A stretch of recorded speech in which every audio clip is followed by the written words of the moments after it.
오늘의 주요 뉴스입니다. 방역 패스 본격 시행 이틀째에도 점심시간에 앱을 통한 전자증명 시스템에 장애가 발생했습니다. 정부는 접속 문제로 발생한 방역 패스 미확인에는 벌칙을 부과하지 않기로 했습니다. 코로나19 신규 확진자가 5,567명으로 화요일 발표 기준으로 최다이며 사망자와 위중증 환자 역시 최다를 경신했습니다. 신규 사망자는 94명을 기록했고 위중증 환자는 906명으로 처음으로 900명을 넘었습니다. 정부는 현재 의료 여력 대비 위중증 환자와 사망자 발생 현황, 병상 가동률 등을 볼 때 매우 엄중한 상황이라고 판단했습니다. 이번 주 금요일쯤 강화된 거리두기 방안이 발표될 것이라는 전망이 나오고 있습니다. 영국에서 오미크론 변이 감염으로 인한 사망자가 처음으로 나왔습니다. 영국 정부는 오미크론이 곧 지배종이 될 것이라고 밝혔는데 오미크론의 위력과 대책에 대해 취재 기자와 심층 분석해봅니다. 미국 시사주간지 타임은 올해의 인물에 테슬라의 CEO 일론 머스크를 선정했습니다. 타임은 머스크는 사회의 거대한 변화를 보여주는 가장 풍부한 사례라며 지구와 지구 바깥의 삶을 개조하고 있다고 평가했습니다.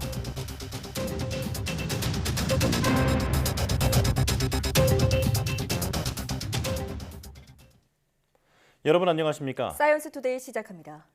코로나19 신규 확진자가 화요일 발표 기준 최다를 기록하고 사망자와 위중증 환자 모두 역대 최다를 경신한 가운데 방역당국은 위중증 환자가 1,000명 이상 나올 경우 일반 진료에도 직접적인 영향을 미칠 수 있다고 우려했습니다. 중앙사고수습본부는 중환자가 중증 병상으로 오지 못하고 중등증 병상에 머무르는 상황이 생길 것 같다고 설명했습니다. 중수본에 따르면 이미 각 의료기관이 보유한 중환자 병상의 40~50%는 코로나19 병상으로 활용되고 있습니다. 이에 대해 중수본은 지금도 중증 병상 수나 회전율, 재원 기간 등을 보면 중증 병상 여력이 굉장히 부족하다면서 가장 중요한 건 위중증 환자 수를 최대한 떨어뜨리는 것이고 그 다음이 병상의 효율화라고 설명했습니다. 당국은 또 현재 중증 환자와 사망자 관리에 있어 가장 큰 문제 요인으로 미접종자의 감염 전파와 고령층 접종 완료자의 돌파 감염을 꼽았습니다. 이른바 방역 패스인 백신 접종 전자증명에 이틀째 일부 장애가 발생해 점심시간에 시민들이 불편을 겪었습니다. 방역 패스 본격 시행 둘째 날에도 네이버 앱을 통한 전자 예방접종 증명에 접속 장애가 발생한다는 등의 신고가 이어졌습니다. 이와 관련해 중앙사고수습본부는 접속 문제로 생긴 방역 패스 미확인에는 과태료를 부과하지 않겠다고 밝혔습니다.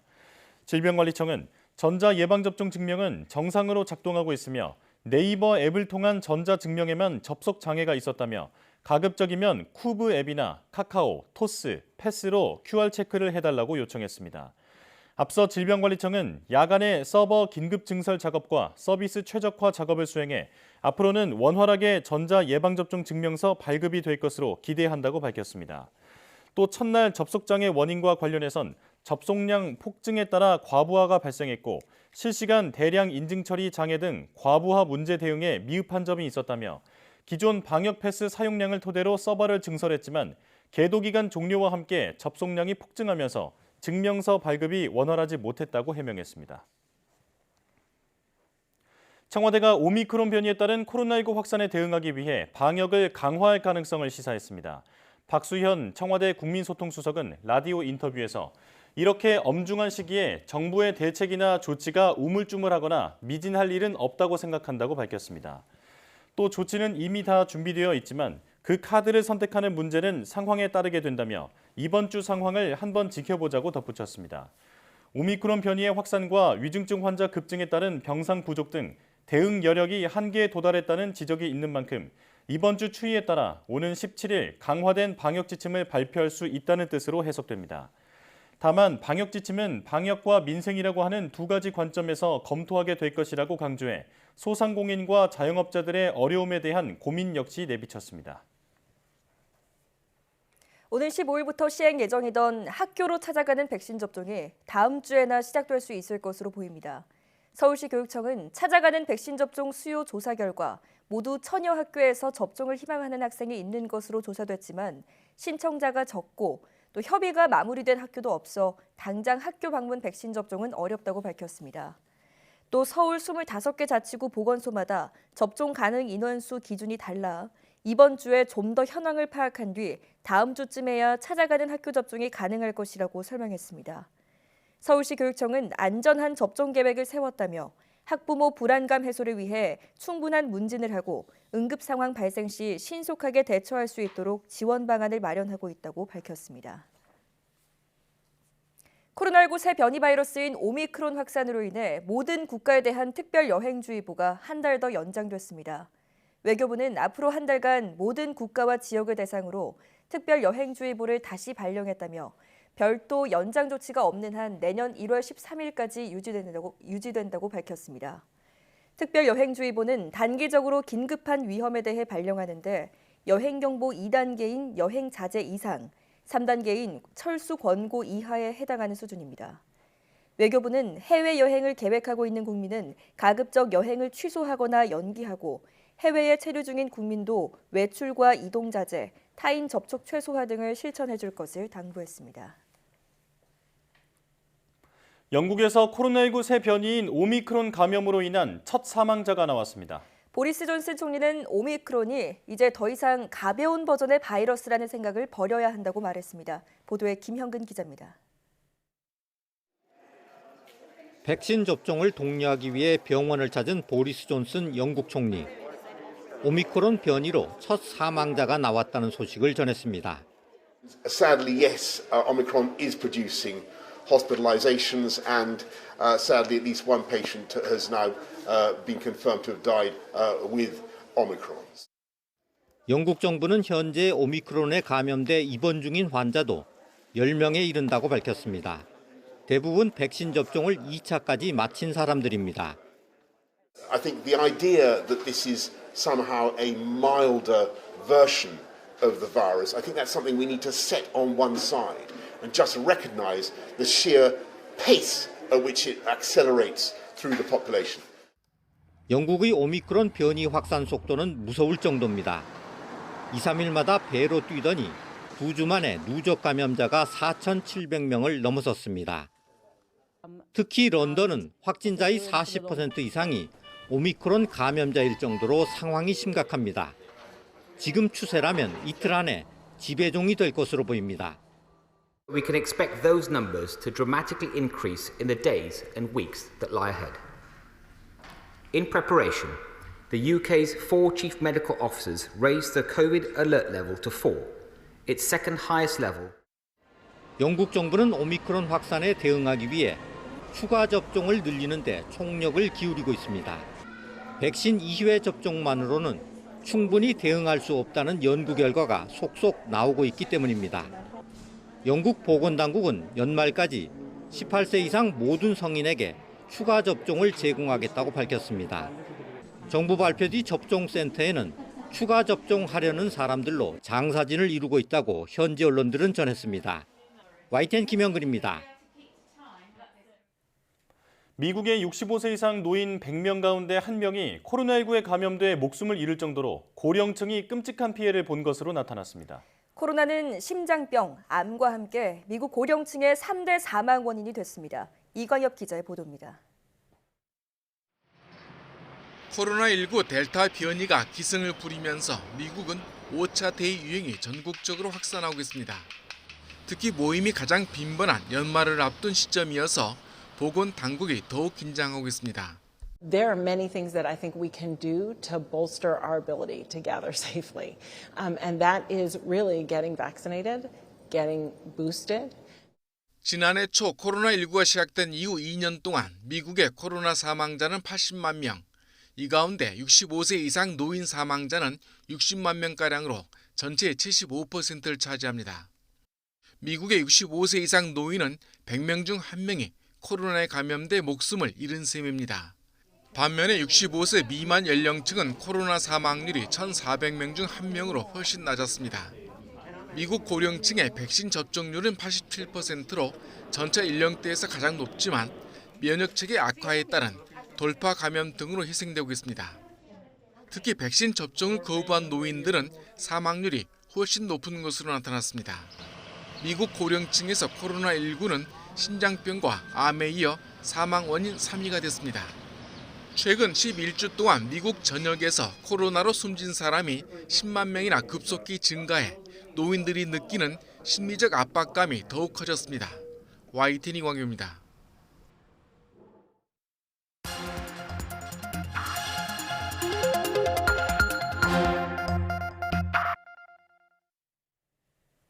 다양한 분야의 이슈를 과학 기자의 시각으로 들여다보는 사이언스 취재파의 시간입니다. 네, 오늘은 최소라 기자와 함께하겠습니다.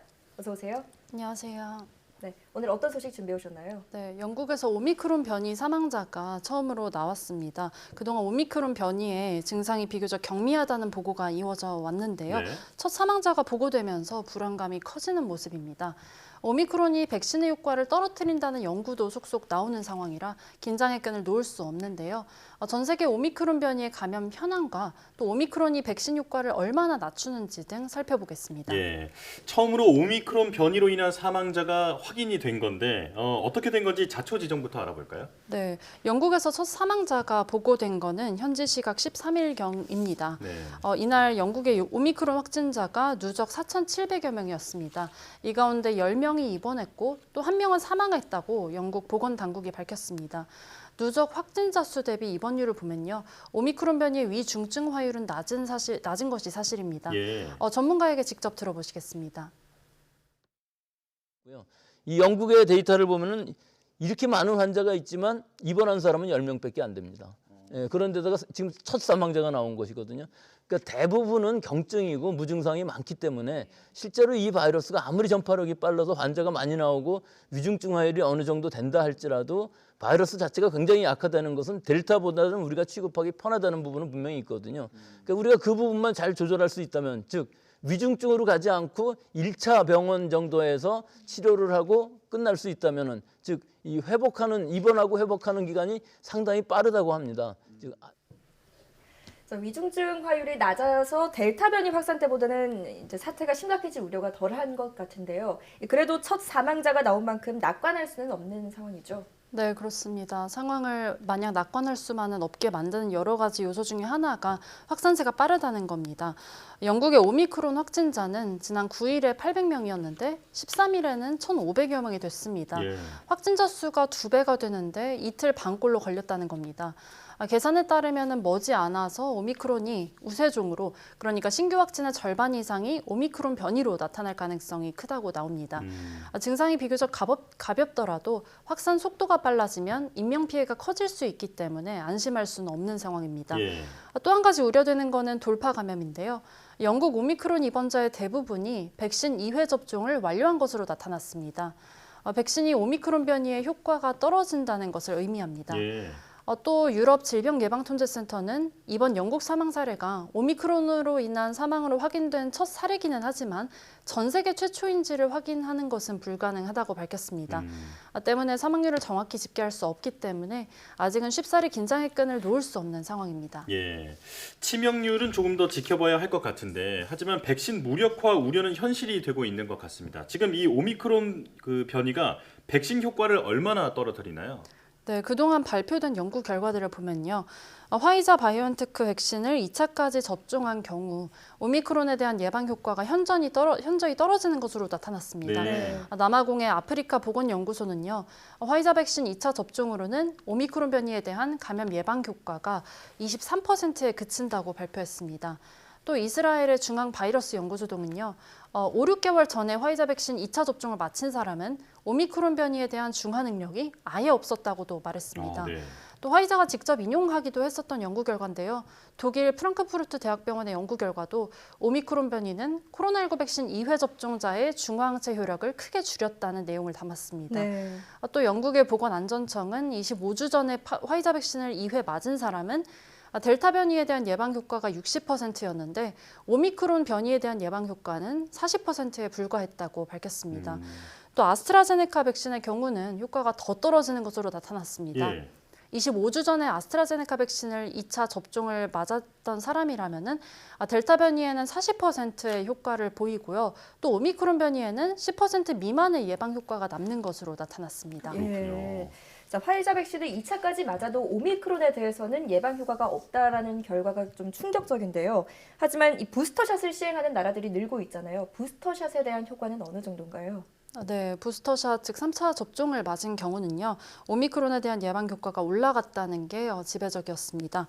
남아공 연구진은요. 백신에는 중화형 항체를 형성하는 기능 말고도 다른 여러 기능이 있다면서 백신이 감염을 막지 못하더라도 또 감염자가 중증으로 악화하는 것을 막는 효과가 있다고 밝혔습니다. 또 부스터샷을 맞으면은 오미크론 변이에 대해서 75%의 예방 효과를 얻을 수 있다고도 말했습니다. 이스라엘 연구진도 부스터샷을 접종하면 중화 능력은 100배 증가했다면서 델타 변이보다는 4배 정도 낮은 수준이지만 상당한 예방 효과가 있다고 설명했습니다. 또한 독일 연구진도 3회 접종한 사람의 중화항체는 기존 2회 접종자보다는 25배 증가했다 이렇게 설명했습니다. 예, 그러니까 부스터샷까지 맞으면 기존 백신으로도 오미크론을 충분히 막을 수 있다, 뭐 이런 말인데요. 자, 오미크론에 대한 각국 대응은 어떻습니까? 네, 첫 사망자가 보고된 영국의 상황을 살펴보겠습니다. 영국 정부는 오미크론 변이에 대응해서 부스터샷에 총력을 기울이고 있는 모습입니다. 보리스 존슨 영국 총리는요, 지난 12일에 백신 부스터샷을 강화하겠다고 밝혔습니다. 18살 이상 모든 국민에 대한 부스터샷 완료 목표 시한을 원래 내년 1월 말이었는데 이달 말까지로 한 달 앞당기겠다는 겁니다. 또 이제는 2차례 백신 접종만으로는 충분하지 않다는 것이 명확하다면서 부스터샷의 필요성을 강조하기도 했습니다. 함께 들어보시겠습니다. A fortnight ago I said we would offer every eligible adult a booster by the end of January. Today, in light of this Omicron emergency, I'm bringing that target forward by a whole month. Everyone eligible aged 18 and over in England will have the chance to get their booster before the new year. 우리나라에서도 오미크론 확진자가 계속해서 발생을 하고 있는 만큼 부스터샷에 대한 접종도 박차를 가해야 될 것 같은데요. 부스터샷이 어떻게 지금 진행이 되고 있죠? 네, 우리나라는 기존에는 부스터샷을 2차 접종 이후에 5, 6개월로 설정이 돼 있었는데요. 지난 13일부터 3개월로 기간이 줄였습니다. 이번 달에 3차 접종 대상자가 대체로 고령층 중심이 될 것으로 보이는데요. 2,600만 명 정도가 대상자에 해당을 합니다. 또 대체로 지난 10월에 2차 접종을 마친 18살에서 49살 사이 접종자는요. 내년 1월에 3차 접종 대상자가 될 겁니다. 1월에 3차 접종을 맞을 대상자는 지금 1,300명 정도로 추산됩니다. 또 아직은 12살 이상 청소년에 대한 3차 접종은 검토하고 있지 않은 상황입니다. 추가 접종을 서두르고는 있지만 아직 접종률이 저조한 상황인데요. 국민 불안을 해소할 수 있는 그런 묘안이 꼭 필요해 보입니다. 사이언스 취재파의 최소라 기자와 함께했습니다. 고맙습니다. 감사합니다.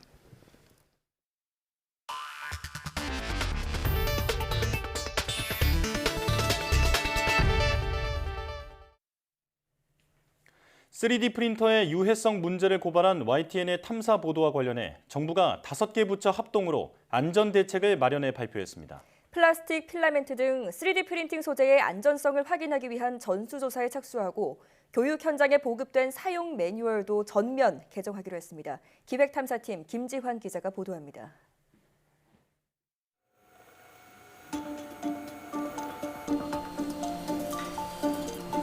플라스틱 필라멘트를 고열에 녹여 설계도대로 층층이 쌓아가는 3D 프린팅 기술. YTN 자체 실험 결과 톨루엔 등 1급 발암물질과 함께 산업단지나 소각장에서 검출되는 유독물, 자일렌까지 검출됐습니다. 오자일렌 같은 물질이 나왔다는 것은 이외에 다른 물질들도 충분히 생성되어 나올 수 있다는 것. 정부가 조사에 착수했습니다. 대상은 국내 모든 플라스틱 필라멘트 제조업체. 연구기관과 함께 3D 프린팅 과정에서 배출되는 유해물질의 종류와 양을 측정해 품질 인증 기준을 만들기로 했습니다. 전국 초중고 3D 프린터 수업 교실에 배포된 매뉴얼도 모두 뜯어 고칩니다. 초안에 들어가 있다가 빠진 유해성 경고 내용을 다시 넣는 것이 핵심입니다. 정부는 그동안 여러 가지 안전 대책을 추진해 왔었는데요. 안전 문제를 보다 엄중하게 인식하고 3D 프린팅 가이드라인 개정이라든지 현장 점검 강화. 그러나 여전히 미흡한 부분이 적지 않습니다. 품질 인증 기준이 마련될 때까지 중국에서 넘어오는 저가의 필라멘트를 규제할 방법은 없습니다. 3D 프린팅 산업진흥법에 안전 관련 조항 자체가 없다는 것도 문제입니다. 내년 예산안에서 교사와 학생 등 3D 프린터 이용자의 안전 예산이 전액 삭감된 것도 그 때문입니다. 이게 73억이 과학 가계부에서 예산에 올렸는데 이게 법적 근거가 없다 그래서 피해 실태 조사도 시급합니다. 3D 프린팅 수업이 2014년부터 8년 동안 이어지면서 교사와 학생의 건강에 얼마나 악영향을 미쳤는지 따져봐야 합니다. 실제로 YTN 취재 결과 교육당국은 전혀 모르고 있던 교사 4명과 학생 1명이 급성암 등 심각한 건강 이상으로 고통받는 것으로 드러났습니다. 자율신경계 이상으로 대소변이 불가능한 상황으로 응급실에 갔었는데요. 의학적으로 3D 프린터와 질병과의 인과관계가 확인된 뒤에 정부가 나선다면 제2의 가습기 살균제 사건이 되풀이되는 셈이라고 전문가들은 경고합니다. YTN 김지환입니다. 지난해 국내 남성의 비만 유병률이 큰 폭으로 상승해 30, 40대 성인 남성의 절반 이상이 비만인 것으로 나타났습니다. 질병관리청이 발표한 2020년 국민건강영양조사 결과를 보면 비만과 만성질환 발병률과 우울장애 등 정신건강 관련 지표가 코로나19 유행 이전의 조사 때보다 악화한 것으로 나타났습니다. 19세 이상 성인의 비만 유병률은 남녀 모두 증가했습니다. 2019년 41.8%였던 성인 남성 비만 유병률은 지난해 48%까지 올라가 1998년 시작된 조사 이래 최고치를 기록했습니다. 연령대별로 보면 30, 40대 남성의 50% 이상이 비만으로 30대 남성의 58.2%, 40대 남성의 50.7%가 비만으로 확인됐습니다. 성인 여성의 비만 유병률도 같은 기간 25%에서 27.7%로 상승했는데 연령대별로는 20대가 6.3%로 가장 높았고 60대 3.5%, 50대 2.8%가 뒤를 이었습니다. 미국 시사주간지 타임지의 올해의 인물에 테슬라와 스페이스X의 CEO 일론 머스크가 선정됐습니다. 파격적인 언행으로 구설에 오른 적도 많지만 무한한 가능성의 화신으로서 지구 안팎의 삶을 개조하고 있다는 평가입니다. 조수현 기자가 보도합니다. 타임지는 2021년 한 해를 달군 올해의 인물로 일론 머스크를 선정하면서 변화한 세상으로 안내해주는 우리 사회의 무한한 가능성의 아바타 같은 존재라고 평가했습니다. 지구의 삶과 어쩌면 지구 바깥의 삶까지 머스크만큼 비범한 영향을 미친 사람은 거의 없다는 겁니다. 머스크는 올해 세계 최대 전기차 업체 테슬라와 우주 탐사 기업 스페이스X를 이끌며 연이은 기록을 세웠습니다. 테슬라는 실적 호조에 힘입어 주가가 $1,000 이상으로 치솟았고 시가총액도 1조 달러를 넘었습니다. 그런가 하면 스페이스X는 민간인만을 우주선에 태운 채 지구 궤도를 도는 데 성공하며 우주 관광 시대를 열었습니다. 에드워드 펜센털 타임 편집장은 머스크가 세계 최고 부자일 뿐 아니라 사회에 거대한 변화를 보여주는 사례로 떠올랐다며 지구와 지구 바깥의 삶을 개조하고 있다고 평가했습니다. 특히 실존적 위기에 대한 해결책을 만들고 기술 거인 시대의 가능성과 위험성을 구체화하며 대담하고 파괴적인 변화를 이끌었다고 밝혔습니다. 다만 머스크의 가상화폐 관련 SNS 발언 등 그간의 파격적인 언행에 대해서는 머스크의 페르소나는 종종 분열과 공격적인 조롱에 탐닉하는 것처럼 보이는 직설적인 도구라고 분석했습니다. YTN 조수연입니다.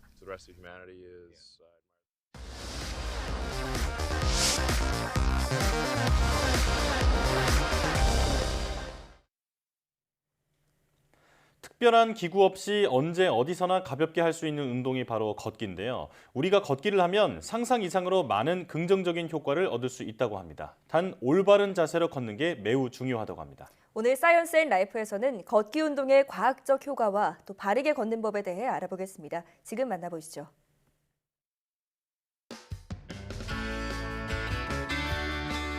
만보 걷기는 건강과 다이어트 등에 관심이 높은 사람들 사이에서 화제를 모은 생활 습관 중 하나입니다. 한 통계에 따르면 규칙적인 운동으로 걷기를 가장 선호한다고 하는데요. 가볍게 할 수 있는 운동, 그리고 돈이 들어가지 않는 운동. 아무 데서나 운동을 할 수 있는 편안한 운동인 것 같아요. 그런데 잘못된 걷기 자세는 운동의 역효과는 물론 오히려 건강을 망칠 수도 있답니다. 그럼 어떻게 걷는 게 올바른 걷기 방법일까요? 지금부터 운동 효과를 높이는 걷는 법, 그리고 여기에 숨은 과학 원리까지 함께 알아보겠습니다. 팔자로 걷는 이 자세도 아닙니다. 지나치게 팔을 움직이는 이 자세도 아닙니다. 땅에 뭐가 있나요? 이 자세도 아닙니다. 그런데 이때 멀리서도 느껴지는 전문가 포스, 바로 이 자세입니다. 이분으로 말할 것 같으면 걷기 열풍 창시자라고 할 수 있는데요. 우리나라 최초 걷기 전문가 성기용 박사와 올바른 걷기에 대해 배워보겠습니다. 걷기 수업에 앞서 몸을 풀며 회원들을 기다리는 성기용 박사. 제가 원래 건강이 안 좋았었는데 걷기로 인해서 건강이 좀 많이 좋아졌는데 앞으로 이 걸으면서 어떻게 하면 더 좋은 걸음걸이가 되고 또 이런 건강을 더 회복할 수 있는지 하고 싶어서 참석하게 됐습니다.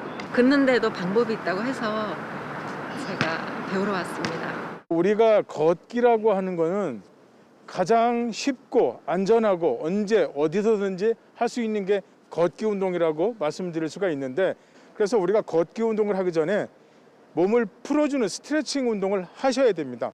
팔을 하나, 둘, 셋, 넷, 다섯, 여섯, 일곱. 걷기 운동을 할 때 발목 스트레칭을 하는 이유가 가장 중요한 거는 발목의 유연성을 높여주고 종아리를 강화시켜줌으로써 걷기 운동 전에는 스트레칭이 꼭 필요합니다. 발목 유연성을 높이는 스트레칭 자세로는 앉은 자세에서 한쪽 다리를 들어 발목을 앞으로 늘렸다가 몸쪽으로 당겨주고, 발목을 바깥쪽으로 회전시킨 뒤 앞으로 늘렸다가 몸쪽으로 당겨주는데요. 반대쪽도 마찬가지로 반복해줍니다. 걷기 운동은 특별한 장비나 돈을 투자하지 않아도 쉽게 시작할 수 있지만, 최근 운동학적인 요소를 고려해 편안한 착화감을 유도하고 신체 무게중심 등을 파악하는 스마트 깔창이 등장해 걷기도 이제 과학적으로 접근하고 있는데요. 그런데 걷기 운동 전 무엇보다 중요한 것이 바르게 선 자세랍니다. 걷기를 하기 전에 가장 중요한 건 서 있는 자세입니다. 그래서 서 있는 평상시의 자세를 먼저 관찰해 보도록 하겠습니다. 평소 서 있는 자세가 어떤지 스캔 들어갑니다. 자, 지금 자세를 보니까 평상시 자세를 교정할 필요가 있습니다. 현재 선생님께서는 골반보다 어깨, 즉 상체 부분이 더 많이 앞으로 기울어졌다는 얘기죠. 이런 경우에는 걷기 하는 데에서 매우 합리적이 못한 자세이고, 그리고 또는 오래 걷지를 못합니다. 골반은 가만히 있고 어깨를, 상체를 뒤로 올려보시면 위로 올리는 겁니다. 이게 골반하고 어깨하고 귀가 복숭아뼈과 일치가, 즉 90도가 되는 겁니다. 이 자세가 되었을 때가 가장 바른 자세가 되는 겁니다. 바르게 선 자세. 시청하고 계신 분들도 따라해보세요. 배에 살짝 힘을 준 채로 넣은 뒤 턱은 아래로 당긴다는 느낌으로 넣고 정면을 주시하는 겁니다. 그런데 이렇게 바르게 선 자세와 함께 걷기 운동만으로도 우리 몸에 긍정적 영향을 주는 놀라운 운동 효과가 있다고 합니다. 어떤 걸까요? 우리가 일반적으로 길을 가거나 어디 출근을 하거나 그럴 때 자연스럽게 걷는 걸 우리가 걷기라고 하잖아요. 걷기 운동은 특정한 목적을 가지고 계획적이고 구조적이고 반복적으로 하는 신체 활동을 말합니다. 걷기 운동을 했을 때 우리가 허리 근육, 엉덩이 근육, 그리고 허벅지 근육을 제대로 쓰게 되는데, 그렇게 되면서 근육이 발달을 하고요. 심장마비 위험을 37% 정도 예방을 하는 효과가 있습니다. 그리고 야외에서 걷게 되면 햇볕을 내리쬐면서 걷기 때문에 골다공증 예방에도 도움이 되고요. 1년 이상 걷게 되면 뇌의 해마를 발달시켜서 기억력 향상에도 도움이 됩니다. 이외에도 규칙적인 걷기 운동은 뇌 혈류를 활성화해 혈압을 낮춘다는 효과와 함께 걷기 운동을 한 사람은 하지 않은 사람보다 척추 주위 근육인 다혈근을 강화시켜 허리 통증이 24%까지 감소한다고 합니다. 적정한 걷기 운동은 주 3회로 완보로 걷다가 점차 강도를 높이는 방법이 좋은데요. 이렇게 장기적으로 오래 걷는 걷기 운동은 사망률을 낮추는 데 도움을 준다는 연구 결과도 있습니다. 외부 활동이 어려울 때는 실내에서 제자리 걷기나 러닝 등도 운동 효과를 볼 수 있는데요. 그런데 여기서 재미있는 사실. 우리 신체 구조는 걷기에 적합한 과학적인 구조로 만들어졌다고 합니다. 침팬지 같은 경우를 발가락을 보면 안쪽으로 모아져 있습니다. 이렇게 꺾여 있다는 의미는 무언가를 잡기 위한 구조고요. 인간의 발을 보면 앞쪽으로 엄지발가락이 두껍게 형성이 되어 있죠. 이 구조는 걸을 때 엄지발가락 쪽으로 구부리면서 앞으로 밀고 나갈 수 있는 추진력을 제공하기 때문에 뼈가 이렇게 발달이 되어 있습니다. 발 모양을 보면 아치 구조로 되어 있거든요. 충격을 흡수하기 좋은 구조로 되어 있어서 우리 이런 체중에 대한 충격이 발목이나 무릎 관절로 직접적으로 심하게 가해지는 것을 예방할 수가 있고요. 그래서 인간이 걸을 때는 발을 부드럽게 굴려주면서 이 지렛대 기능을 이용해서 효율적으로 걸을 수 있는 디자인을 갖게 되었습니다. 자, 이번에는 올바른 걷기에 대해서 말씀드리겠습니다. 걷기 위해서는 발을 11자가 중요한데 발을 모아 보십시오. 이 상태에서 걷는 힘듭니다. 그렇죠? 그래서 발을 5도에서 11도가량 약간 벌리십시오. 그 상태가 11자 걷기입니다.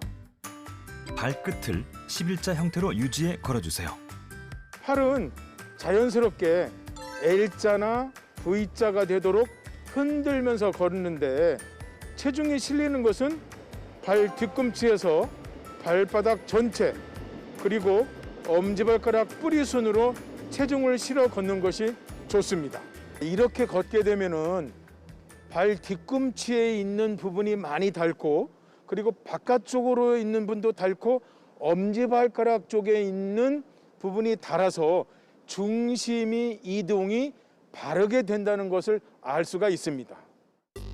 그런데 신발만 보고도 그 사람의 걸음걸이와 자세 습관을 알 수 있다는데요. 여기에는 신체가 보내는 건강 이상 신호가 숨겨져 있답니다.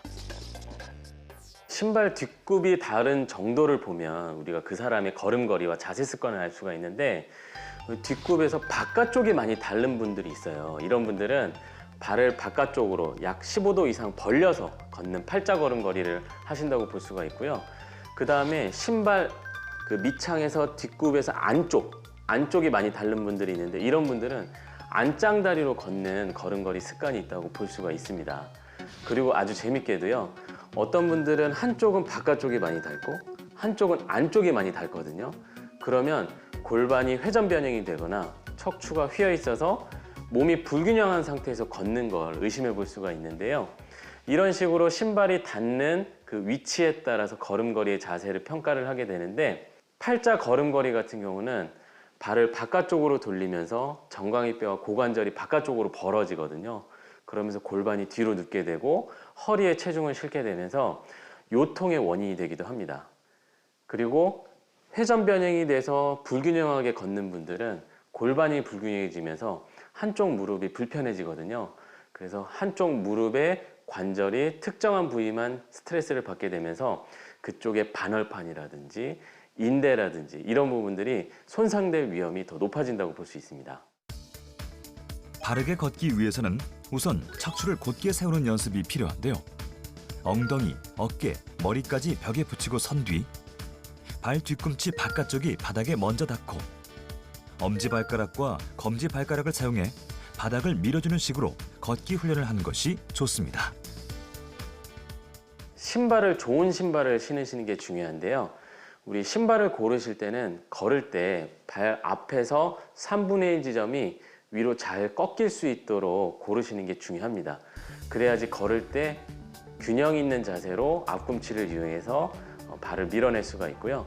그 다음에 밑창은 2.5cm에서 5cm 사이로 우리 체중에 대한 충격을 흡수할 수 있는 적당한 정도 높이의 쿠션이 있는 것들이 좋습니다. 앞서 알려드린 바른 자세 걷기로 걷기 운동 횟수를 점차 늘려 체력을 향상시켰다면 보다 빨리 활기차게 걸어야 그렇지 않을 때보다 운동 효과를 볼 수 있는데요. 기대 수명 100세 시대인 요즘 올바른 걷기 운동 또한 장수 비결의 하나로 보고 있습니다. 마지막으로 걷기 운동을 더 효과적으로 보고 싶다면 노르딕 워킹은 노르딕 스키 선수들이 사용하였던 폴을 특별하게 제작을 하여 사용한 것인데, 특히 체중이 많이 나가신 분들은 양폴을 사용하기 때문에 체중이 분산되고 양폴을 사용해서 자세가 교정이 됩니다. 그리고 보폭이 넓어집니다. 그래서 에너지가 소비가 많이 되기 때문에 다이어트 하시는 분들한테는 매우 유용한 걷기 운동이라고 말씀드릴 수가 있습니다. 무엇보다 노르딕 워킹은 넓은 보폭 걸음으로 척추 교정과 바른 자세 유지에 효과적인데요. 상체는 곧게 펴고 보폭을 적절하게 유지하는 것이 핵심. 소소하지만 걷기 운동만의 에너지가 느껴지시나요? 걷는 모습이 나 자신도 좋아진 부분이 스스로 느껴지는 부분이 보였습니다. 배운 그 자세로 한번 계속해서 걸어보면 좀 더 건강이 좋아지지 않을까 생각이 듭니다. 바른 자세, 걸음걸이 그런 걸 배우게 돼서 앞으로는 좀 더 활력 있고 건강한 걸음걸이가 될 수 있을 것 같아서 매우 좋습니다. 일상생활 속에서 누구나 언제든지 할 수 있는 걷기 운동. 걷기 운동만으로 다양한 만성 질환을 예방할 수 있다고 하니 올겨울은 올바른 자세로 걷기 운동을 시작해보는 건 어떨까요?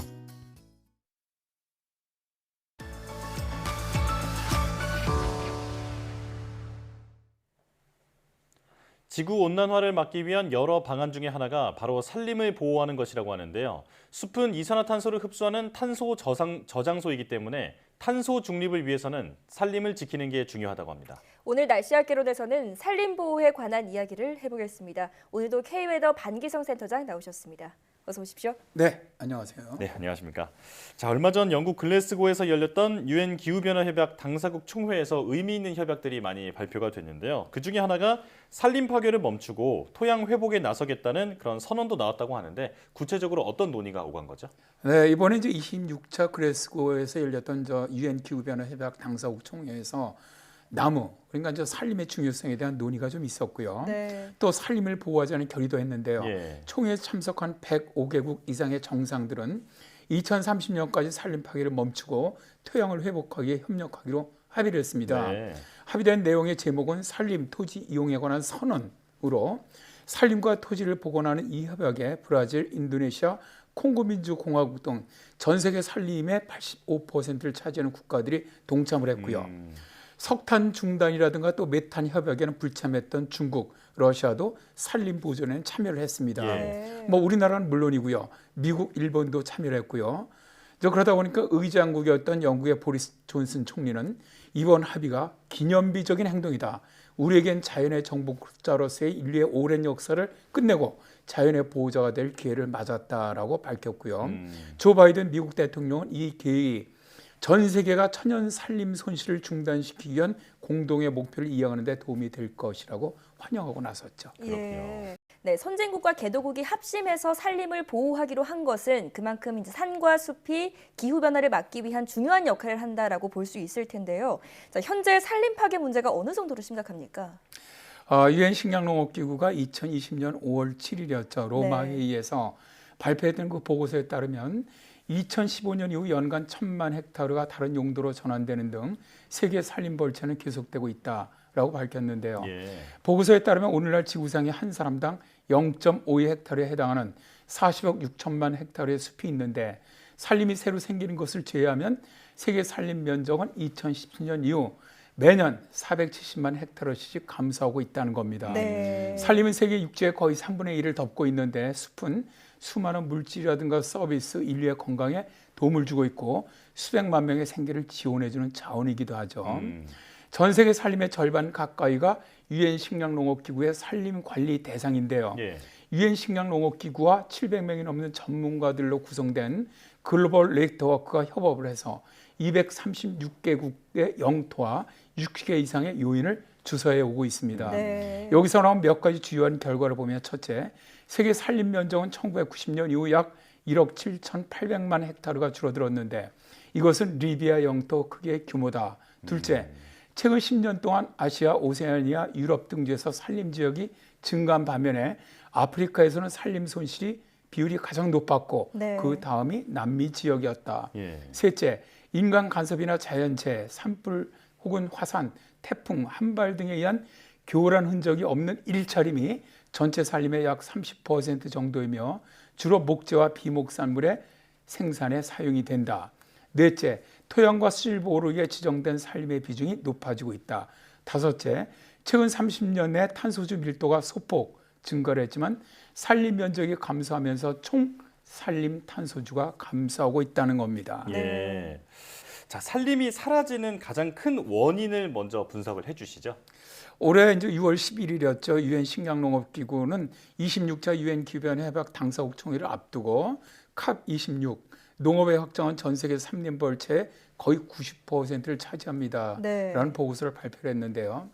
농업 확정은 전 세계 산림 벌채에서 이전에 생각했던 것보다 훨씬 더 큰 영향을 보이고 있다고 합니다. 예. 산림 벌채라는 것은 숲이 농업과 사회기반 시설과 같은 다른 토지 용도로 전환되는 것을 말하고 있는데요. 연구에 따르면 세계적으로 숲 손실의 절반 이상이 산림이 경적지로 전환되었고요. 네. 40%가량이 가축 방목을 위해 숲을 없앴다고 합니다.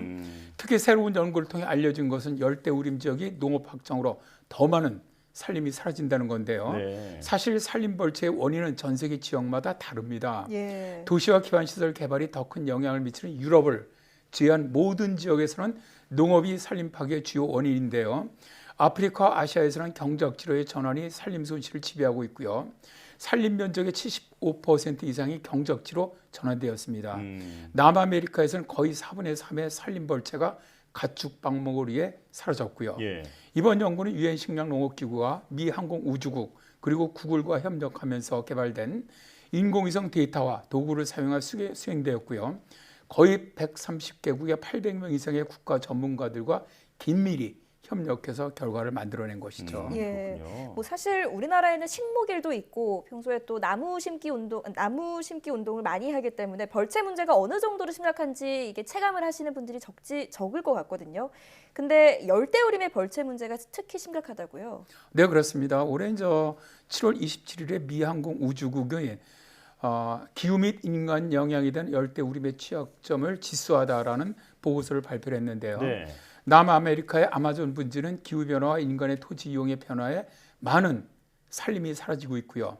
아프리카의 콩고 분지는 아마존과 같은 온난화 및 건조 트렌드를 겪고 있지만 회복력은 매우 좋다고 밝혔고요. 네. 대부분의 아시아 열대우림은 기후변화보다는 농업을 위해서 토지로 변경하면서 산림이 사라지고 있다고 합니다. 미 항공우주국 제트추진연구소의 사신 사치 박사는 열대우림은 아마도 지구상에서 가장 멸종 위기에 처한 서식지입니다. 기후변화 탄광에 있는 카나리아입니다. 라고 말하고 있는 것처럼 현재 열대우림의 상태는 아주 매우 심각한 상황입니다. 예. 자, 지금 이렇게 전 세계적으로 숲이 사라지고 있다라는 얘기들을 좀 들어왔는데요. 자, 이렇게 숲이 줄어드는 게 지구 환경에는 어떤 영향을 미치는 건가요? 일단 지금 열대우림 같은 경우는 지구 거의 그 생명체의 절반 이상이 서식을 하고 있고요. 육지 식생에 있는 모든 탄소의 절반 이상을 포함을 하고 있습니다. 열대우림은 탄소를 저장하기 때문에 화석연료 연소로 인한 대기 중의 이산화탄소 증가에 대한 자연스러운 제동 역할을 해주고 있는데요. 네. 그런데 이제 지난 세기 동안 열대우림의 15에서 20%가 잘려나갔고요. 또 다른 10%는 퇴화되었습니다. 또 지금은 산불이 점점 잦아지고 확산되는 오늘날의 이렇게 어떻게 보면 온난한 기후는 숲이 성장하면서 이산화탄소를 흡수하는 능력을 제한하는 동시에 숲이 부패하거나 연소할 때 대기에 탄소를 방출하는 속도를 높이고 있기 때문에 문제가 되고 있습니다. 네. 자, 이번 유엔 기후 변화 협약 당사국 총회에서 우리나라도 이제 산림 회복 목표에 동참하는 의사를 밝혔는데 지금 현재 국내의 산림 벌채나 또 산림 보호 정책은 어떤 편인가요? 이번에 이제 문재인 대통령께서 이제 글래스고 그 정상회의에서 산림 및 토지 이용에 관한 글래스고 정상 선언을 공식 지지를 하면서 개도국의 산림 회복에도 적극 협력하겠다라고 약속을 했습니다. 네. 근데 문제는요. 우리나라도 심각한 산림 벌채 국가라는 점이죠. 2010년대 초반 연간 1만 헥타르 산림 해수 면적이 최근 5년간엔 2만 헥타르로 급격히 증가하고 있는데 전문가들은 태양광 발전이나 바이오매스 발전 확대 등 친환경 정책을 명목으로 한 벌채가 산림에서는 크게 영향을 미치고 있다고 말하고 있습니다. 예. 우리나라가 이제 산림 보호 천명에도 불구하고 오히려 역행하고 있다는 건데요. 태양광 발전 위에 무분별하게 살림을 벌채하는 것도 있지만 나무를 베어서 바이오매스를 만들어서 화력발전소에서 태우고 있는 것도 문제라는 겁니다. 바이오매스의 신재생 에너지 공급 인증서 발급량은 해마다 늘어나면서 전체 재생에너지 발전량 중 2위를 차지하고 있는데요. 네. 2020년 국산 목재 중에 12.4%가 바이오매스로 태워졌는데 바이오매스는 친환경 재생에너지로 알려져 있지만 연소시 배출량을 고려하면 단위당 온실가스 배출량은 화석연료보다 더 많은 더티 에너지입니다. 이번 글래스고 회의에서 글로벌 산림재원 서약에 우리나라가 서명을 했지만 이건 역시 개발도상국의 산림보호에 도움이 되겠다고 한 말과 배치가 되고 있습니다. 네. 우리나라 기업들이 인도네시아 등지에서 파뮤 플랜테이션을 개발하면서 열대림 파괴림을 하고 있는 것도 문제인데 정부에서 이들 기업에 보조금이나 융자를 지원해주고 있는 것도 문제라는 것이죠. 이번 글래스고 회의에서 산림에 대한 여러 약정에 서명한 우리나라의 정책이 우리나라 산림뿐만 아니라 다른 나라 산림의 보호에도 앞장섰으면 좋겠습니다. 예.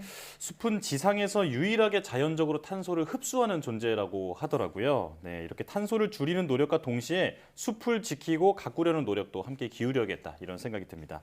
자, 날씨 학개론 K웨더 반기성 센터장과 함께했습니다. 고맙습니다. 네, 고맙습니다.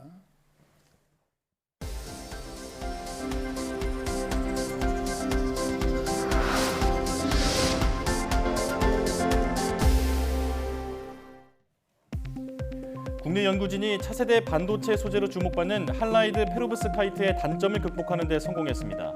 서울대와 성균관대 포스텍 공동연구팀은 사람의 뇌처럼 구동되는 뉴로모픽 반도체 소재인 할라이드 페로브스카이트가 수분에 취약하다는 단점을 해결하고 성능을 높이는 데 성공했다고 밝혔습니다. 연구팀은 이 소재를 이용해 만들어진 뉴로모픽 반도체를 인공지능에 적용한 결과 AI가 손글씨로 써진 숫자를 96.5%의 정확도로 인식했으며 사람이 입은 옷의 종류도 86.5% 정확도로 판별했다고 설명했습니다. 국내 연구진이 전기차의 주행거리를 크게 늘릴 수 있는 배터리 기술을 개발했습니다. 유니스트 조재필 교수 연구팀은 전기차의 배터리 용량을 10배 이상 늘릴 수 있는 실리콘 계열 소재의 내구성을 개선하기 위해 새로운 합성 기술을 개발했다고 밝혔습니다. 연구팀은 배터리 속 실리콘 소재가 급격하게 부풀어 올라 손상되는 것을 막기 위해 실리콘 응급제를 1나노미터 이하로 줄이는 합성법을 만들었습니다. 남극의 초대형 빙하 중 하나인 스웨이츠 빙하의 동쪽 빙붕이 자동차의 금이 간 앞유리와 같은 상태로 5년 안에 약간의 충격만으로도 산산조각 날 수 있다는 과학자들의 경고가 나왔습니다. 스웨이츠 빙하는 녹으면 지구에 재앙을 가져올 수 있다는 뜻에서 지구 종말의 날 빙하로 불리며 지금도 해마다 500억 톤의 얼음을 바다로 유입시켜 해수면 상승 원인의 4%를 유발하고 있습니다. 과학자들은 스웨이츠 빙하의 3분의 1을 바치고 있는 동쪽 빙붕이 붕괴하면 해수면 상승 원인의 25%를 차지하게 될 것이고 이 빙하가 무너져 완전히 녹으면 해수면을 약 65cm 끌어올릴 것이라고 지적했습니다. 정부가 바이오 분야의 글로벌 경쟁력을 확보하기 위해 원천 기술 개발에 5,500억 원을 투입하고 6개 사업을 새롭게 지원합니다. 과기정통부는 내년 바이오 의료기술 개발 사업의 시행 계획을 확정하고 올해보다 150억 원 늘어난 5,532억 원을 투자한다고 밝혔습니다. 또 AI를 활용한 혁신 신약 발굴과 전자약 연구, 백신 허브 기반 구축 등 6개의 바이오 원천 기술 분야 사업을 신규 지원하기로 했습니다. 과기정통부는 바이오와 AI 등 첨단 디지털 기술과 융합을 집중 지원해 바이오 기술을 고도화하고 글로벌 수준의 바이오 기술 경쟁력을 꾸준히 확보해 나갈 것이라고 말했습니다.